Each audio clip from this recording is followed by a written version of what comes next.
Hello guys, আসসালামু আলাইকুম। আশা করি সকলে ভালো আছেন। আলহামদুলিল্লাহ আমিও ভালো আছি। বাট ভালো নেই আমাদের প্রতিবেশী, ভালো নেই এই দেশবাসী। আজকে বর্তমানে বন্যার যে পরিস্থিতি সেটা খুবই খারাপ। আমাদের জুলাই মাসে গেছে হচ্ছে রক্তের বন্যা, অনেক কিছু করার মাধ্যমে আমরা স্বাধীনতা অর্জন করি। বাট আগস্ট মাসে এসেই হচ্ছে শুরু হয়ে গেল বন্যা। আর এই বন্যার পানি আজকে এতটা পরিমাণে বেড়ে গেছে যে আমরা হচ্ছে জাস্ট আজকে একটা এলাকা কুমিল্লা নিয়ে আর কি কথা বলবো, কারণ কি ওখানে হচ্ছে আমার আত্মীয় স্বজনরা থাকে, তো তাদের কাছ থেকে ভিডিও সংগ্রহ করে এগুলো। তো কুমিল্লায় হচ্ছে আজকে এত পরিমাণে পানি বাড়ছে যেটা আসলে বলার মতো না, কখনো এরকম হয় নাই। তো আপনারা যে দেখতে পারতেছেন যে অবস্থাটা কি, একদম সবকিছু পুরো ডুবে গেছে। এই সবকিছু ছিল হচ্ছে ফসলের মাঠ।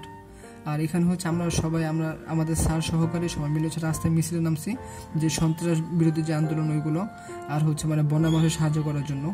আর এখানে হচ্ছে আমরা আবার চলে আসলাম এই যে কুমিল্লাতে। এখানে পুরো সবার জমি টমি সবকিছু একদম পুরো নষ্ট হয়ে গেছে, দেখতে পারতেছেন। রাস্তাঘাট সবকিছু পুরো ডুবে গেছে, সবার অনেক ক্ষতি হয়েছে।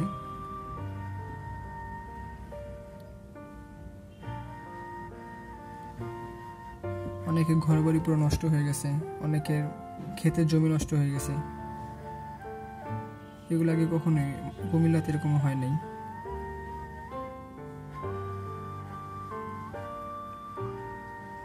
সব ক্ষেতের জমি একদম পানিতে তলে গেছে, অবস্থা খুবই খারাপ এখানে। তো যে যেখান থেকে পারেন চেষ্টা করেন সাহায্য করার, কারণ কি আমরা হচ্ছে এখান থেকে সাহায্য করার চেষ্টা করতেছি ইনশাআল্লাহ, যতটুকু সম্ভব আমাদের দ্বারা। আমাদের স্যাররা আছেন, আমরা সবাই মিলে আর কি একসঙ্গে করতেছি।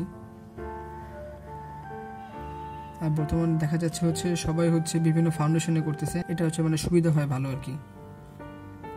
মানুষের খুবই খারাপ অবস্থা, পুরো সব স্থানে পানিতে পরিপূর্ণ,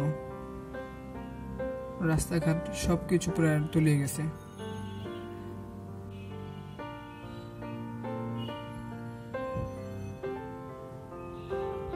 দেখেন সবকিছু। তো এই হচ্ছে কুমিল্লা মানুষের অবস্থা আর কি বর্তমানে। তবুও দেখা যাচ্ছে যে এখন নাকি পানি কমতেছে। আর এখন সবাই সবার টাকা আসুনা ফাউন্ডেশনে দিতেছে, কারণ কি সবাই এখানে অনেক ট্রাস্ট করে এই ফাউন্ডেশন টাকা, এটা হচ্ছে অনেক আগে থেকেই আছে। তো আমরা হচ্ছে আমাদের টাকাটা এখানে দিতেছি। তো আশা করা যায় এটা ইনশাল্লাহ ভালো জায়গায় পৌঁছাবে। তো বন্যা পানিটা আর কি বিপদ সীমার নিচে নেমে গেছে। তো এখন আস্তে আস্তে করে সব জায়গায় কমতেছে। হ্যাঁ, ইনশাল্লাহ এখন রোদ উঠতেছে। তো সবকিছু হয়তো আশা করা যাবে আগের মতো ঠিক হয়ে যাবে পরিস্থিতি।